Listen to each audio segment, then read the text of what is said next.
और जो महिलाओं के साथ ये सोचे कब तक मतलब चलेगा। महिलाएं अपने लिए खुद आवाज उठाना चाहती हैं, तो अंधविश्वास में से निकलना ही और अंधविश्वास में निकल जाएगी तो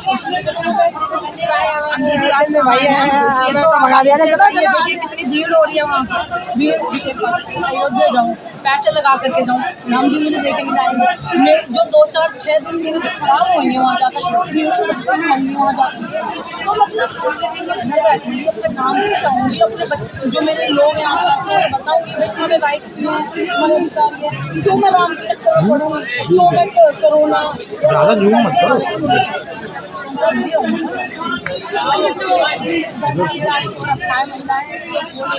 बोल रही है कि मुझे ब्राह्मण प्रोफेसर है उन्होंने जो अधिकार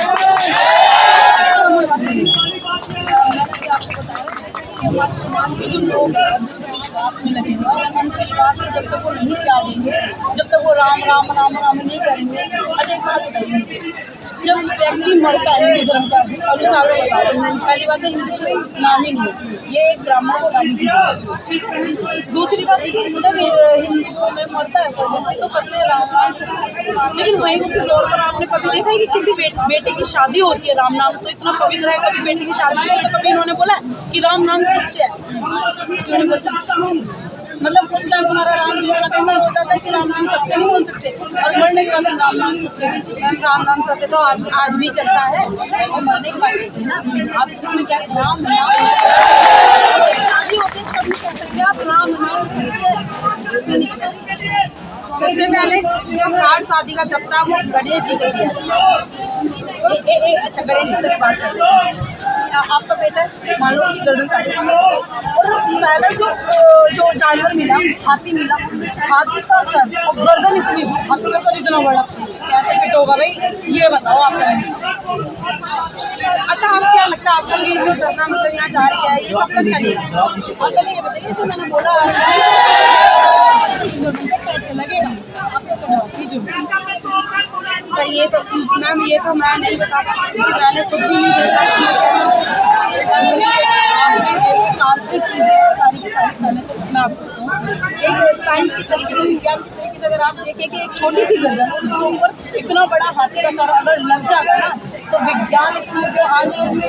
चंद्रमा के ऊपर पहुँचा है ना तो वहाँ ना पहुँच कर मतलब इससे और ऊपर। हमारे देश के वैज्ञानिक जो है वो किसी ग्रह की तलाश करते हैं, करोड़ों रुपए अरबों रुपए खर्च करके, और एक पंडित 11 रुपए में उसकी दिशा बदल देता है। वो इसलिए वहाँ राजनीति हो रही है, उसका तो धर्म है, वो पैसा कमाए, बिजनेस अगर राजनीति तो वहीं से है ना, क्योंकि धर्म जब तक उनका धर्म चलेगा प्रचार होगा तभी तो बिजनेस बनेगा। वो तो उनका धर्म है जो बिजनेस बना रखा, पर हम लोगों ने सबसे ज्यादा बना रखा है SC ST OBC के लोगों ने, और OBC के लोग इस मनुवाद की जो लाश को सबसे ज्यादा OBC के लोग जो अपने आप को बताते हैं हम राम के हैं, हम राम के वंशज हैं, लेकिन जब लाठी चलती है ना तो राम भी साइड में निकल जाता है, हनुमान भी साइड में निकल जाता है। क्यों नहीं याद आता फिर इन्हें बस लास्ट में संविधान की बात है। ये गौ माता इनकी माता है, सानिम का पिता, ये भी सर्टिफिकेट में लिखवा दो, हमें पता लग जाएगा सानिम का पिता। नहीं तो राम के वंशज हैं वो तो हैं, लेकिन जो कृष्ण के वंशज यादव समाज OBC समाज जो है उसको मैंने अभी आपसे एक बात कहा, जब ये पिटते हैं ठीक है OBC समाज के लोग जब पिटते हैं तब इन्हें पिटने के बाद अपनी माँ अपना बाप क्यों नहीं कोई याद नहीं आता, सिर्फ आता है कौन है संविधान याद। भाई संविधान में हमारे को ये राइट्स दिए गए हैं, हमारे लुगाइयों को ये राइट्स दिए गए हैं, हम अपने बच्चों को कैसे बचाएंगे कैसे पढ़ाएंगे इन्हें ये याद आता है, लेकिन जब मंदिरों में जाना होता है तो हम राम के वंशज हैं। सबसे ज्यादा जो मनुवाद की लाश समाज है,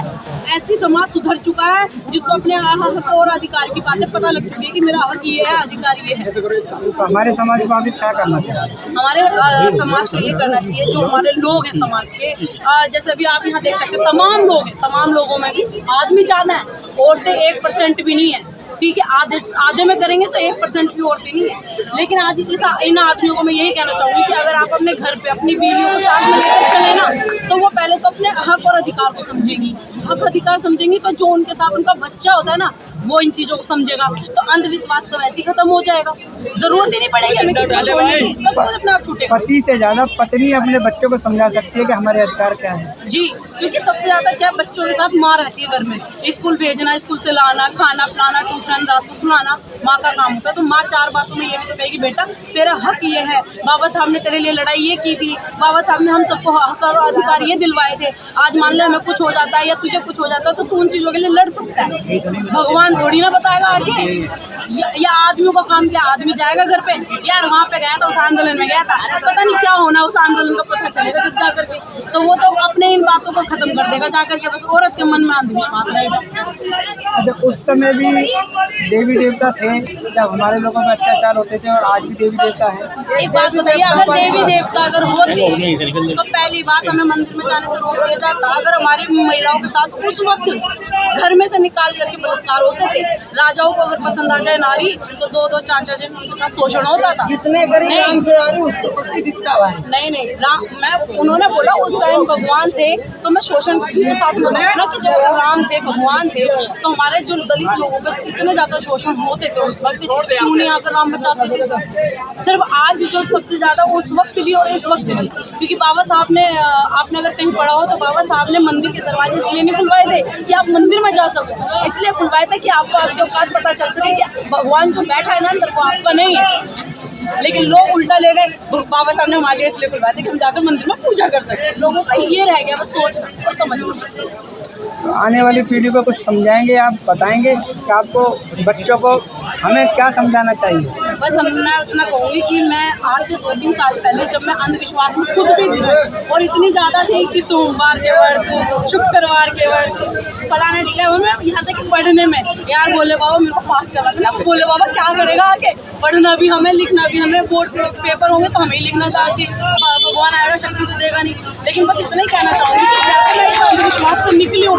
2-3 साल पहले से, मैं जो 2-3 साल पहले मैं अंधविश्वास में थी और आज मैं इतना निकल के इम्प्रूव कर चुकी हूँ। तो मैं यही कहना चाहूँगी कि आप अपने बच्चों को, अपनी बीवियों को जितना ज़्यादा से ज़्यादा हो सके ऐसे आंदोलन में लेके जाएँ, ऐसे विचारधाराओं की किताबें पुस्तकें घर में रखें जिससे कि बच्चे पढ़ पाएँ, आपकी बीवियाँ पढ़ पाएँ, उनका हक अधिकार हो पाए। तो मेरी बस इतनी सी बात में मैं अपनी बात को कंप्लीट करूँगी कि बस जाएँ, अपने माँ पुरुषों की बातें करें और ये अंधविश्वास की बातें घर में ना करें, और जितना हो सके अपने बच्चों को अगर स्कूल भेजते हैं तो साथ में 1 घंटा अपने घर में दीजिए ताकि आपका बच्चा आपके माँ पुरुषों के बारे में जान सके। हमारे बच्चे केवल बाबा साहब के अलावा महापुरुषों को नहीं पढ़ते। आपने बताया ही नहीं ना, बाबा साहब के अलावा अपने महापुरुषों के बारे में बताया, ज्योतिराव फूले के बारे में बता दें, उन्होंने कैसे ज्योतिराव ने अपने वाइफ को पढ़ाया था, आपने कभी ये बताया? आपने सिर्फ ये कहा बाबा साहब ने आपके लिए संविधान बनाया तो बेटा ये हक दिया, ये अधिकार दिया, लेकिन आपने ये बोला कि जो बाबा साहब के गुरु थे ज्योतिराव फूले, उन्होंने अपनी पत्नी को कैसे पढ़ाया, जब वो जाती थी तो किस तरीके से गोबर उनके ऊपर फेंका जाता था, चप्पल से मारा जाता था, लेकिन लास्ट में उनको भी गुस्सा, उन्होंने भी चप्पल उठा दी, तू मारेगा तो भैया हमने भी मारूंगा, बर्दाश्त से बाहर है। तो बस बात इतनी है कि आप बाबा साहब को ना पढ़ाएं तो अपने जितने भी महापुरुष हैं सबको पढ़ाएं। हमारे लोगों को, अपने बच्चों को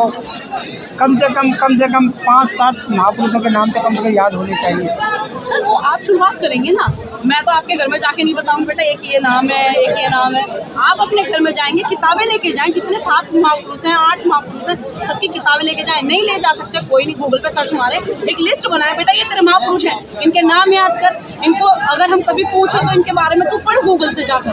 बुक नहीं खरीद सकते, गूगल तो है, गूगल अंकल दुनिया का टॉप पे है, उसमें कुछ भी निकाल लो, सब आ जाता निकल के। जहाँ ना पहुँचे गूगल वहाँ पहुँचे गूगल।